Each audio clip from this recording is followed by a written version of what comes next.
Hello बच्चों, चलिए प्रश्न को समझते हैं। प्रश्न है, नीचे दिया गया ग्राफ ऋतुस्राव चक्र के दौरान ओवेरियन हार्मोन्स के स्तर को दर्शाता है।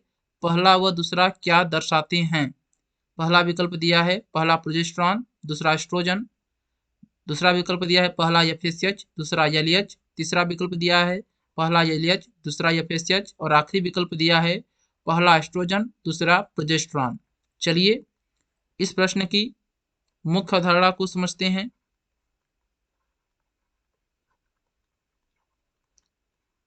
ऋतुस्राव चक्र जो कि मादा स्तनियों में होता है, ऋतुस्राव चक्र जिसे आर्तव चक्र भी कहा जाता है, और ऋतुस्राव चक्र या आर्तव चक्र मादा स्तनियों में होता है। यह चक्र 28 दिन में पूरा होता है। इस दौरान ओवरियन हार्मोन स्रावित होते हैं। ओवरियन हार्मोन स्रावित होते हैं।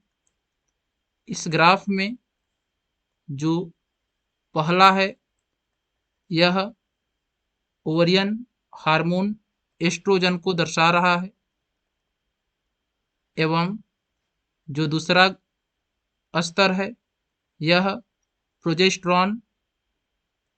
प्रोजेस्टेरॉन हार्मोन्स को दर्शा रहा है। प्रोजेस्टेरॉन हार्मोन्स को दर्शा रहा है। प्रोजेस्टेरॉन हार्मोन्स कार्पस ल्यूटियम से स्रावित होता है, जो गर्भावस्था को बनाए रखने में मदद करता है। एस्ट्रोजन हार्मोन्स विकासशील पुटक की कड़कीय कोशिकाओं का निर्माण करता है, पुटकी परिवर्धन में मदद करता है। चलिए विकल्प को देख लेते हैं।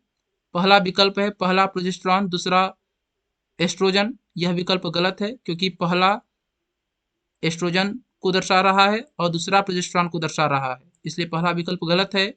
दूसरा विकल्प है पहला एफएसएच, दूसरा एलएच। यह विकल्प गलत है क्योंकि एफएसएच एलएच ओवरियन हार्मोन नहीं है, ये पीयूष ग्रंथि से निकलने वाले हार्मोन हैं।